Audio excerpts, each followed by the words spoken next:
because this is a running shoe, this is a walking / running shoe. Hi guys, it's Matt here. How's everyone doing? I hope everyone's doing fabulous. I'm back with another review, another running shoe review, and today I'm going to be talking about the Brooks Glycerin 20, which is Brooks's max cushioned daily trainer running shoes. It's super soft, it's super comfortable. It's very, very different from the Glycerin 19, which I also happen to have, and I do apologize, it's a bit dirtier because I've been using it quite a lot in the last year. So I got the 19 and I also got the 20, and I'll be doing some comparison of the two, but obviously mainly I'm going to be talking about the Glycerin 20 in this review, and I'm going to list 4 things that I really like about the shoes, 3 things that I don't necessarily like about the shoes, and make a recommendation at the end whether you should buy the shoes or not. So let's get cracking. As always, let me just quickly run through the basic specifications of the shoe before we get onto the, the things I like and I don't like. So the Glycerin 20 has been released actually a while ago. I was struggling to get hold of a review sample, which I did recently, and obviously I was like, I wanted to share it straight away because I know you guys are interested in the Glycerin series. Anyhow, it's been out for a few months now and it's available both in the UK and the US. I believe it costs $160 in the US and $155 in the UK, which is well, I would say a 10% price bump, maybe not quite at 10%, like it is a price bump in both the UK and the US. The Glycerin 19's recommended retail price was $150 and £140. So it's a whole 10% in the UK, it's a little bit below 10% in the US in terms of price. As for weight, the Glycerin 20, this is a US size 11 or UK size 10 version. It weighs 11.5 ounces or 327 grams, which is much heavier than the Glycerin 19 for one obvious reason, which I'm going to mention in just one second. Both shoes have the same drop, so this is a 10mm drop, and in the case of the Glycerin 20, this means that there's a 34mm of foam under the heel and a 24mm of foam under the forefoot. So what is the Brooks Glycerin 20? This is Brooks's max cushioned daily trainer running shoes. It packs a lot of cushioning, but actually the foam has been changed from the 19 to the 20. So the new Brooks Glycerin 20 uses the DNA Loft V3, whereas this one used the DNA Loft, the original DNA Loft. The V3 version of the DNA Loft was actually introduced in the Brooks Aurora BL last year, and that was like a kind of like a concept shoe that was released as a limited edition shoe. I tried it, I reviewed it for T3.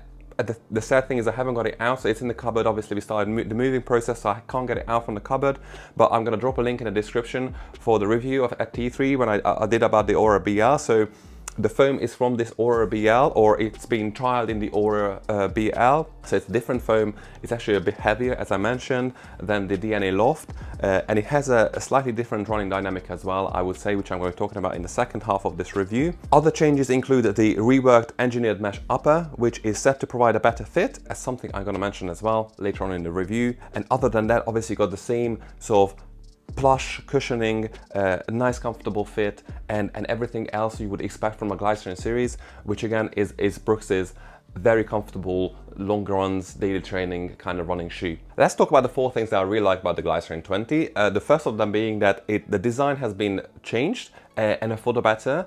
I think the new design, it looks much sleeker than it used to look in the Glycerin 19. So if you look at these shoes and if you look at these shoes, these look like Brooks is kind of famous for its like what's called the dead shoes. So they are kind of not the sexiest looking shoes. However, with the Brooks Glycerin 20, I think they moved towards a more like fashionable, it's not a fashion shoe by any means, it's not a sneaker, but the shoes look much better in terms of like aesthetic design. I like the color, I like the bumpy midsole, the foam on the side, and again it just looks a more appealing shoe in general. The second thing I really like about the Glycerin 20 is that it kind of reminds me of that Aurora BL shoe, which I really liked. It was very odd. It was based on a space age design, and the 20 reminds me of the Aurora BL in a very good way. And because I love those shoes, I kind of like how the Glycerin 20 looks like as well. And again, it's not just the aesthetic design, but also the running dynamic design of the Aurora BL, which again I found that was a max cushioned daily trainer, and so is the Glycerin 20. And the midsole is a bit different than what it was in the Glycerin 19, but it's different in a good way if you want to use it for running. The third thing that I like about the Glycerin 20 is that the reworked upper actually feels much more like a running shoe upper as opposed to a walking shoe upper. So the Glycerin 19's upper, especially toe box, it was very roomy, kind of borderline too roomy. It wasn't too roomy, but there was a lot of space in the upper. Whereas the Glycerin 20 has like a tighter, more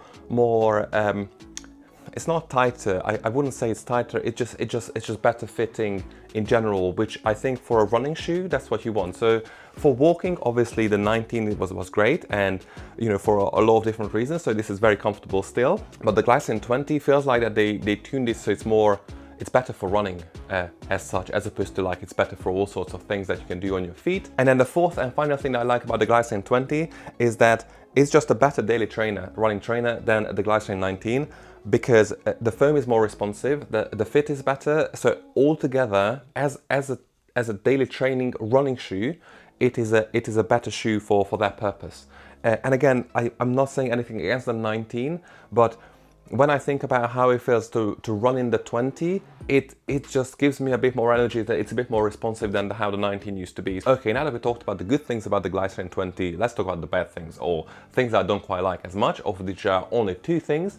And then one of them being that I kind of mentioned that this is a very good running shoe. However, the Glycerin series in general was very famous for being the #1 choice for people on their feet, such as nurses or other people who, you know, have to be on their feet and need the extra cushioning, that needs the extra support during the day.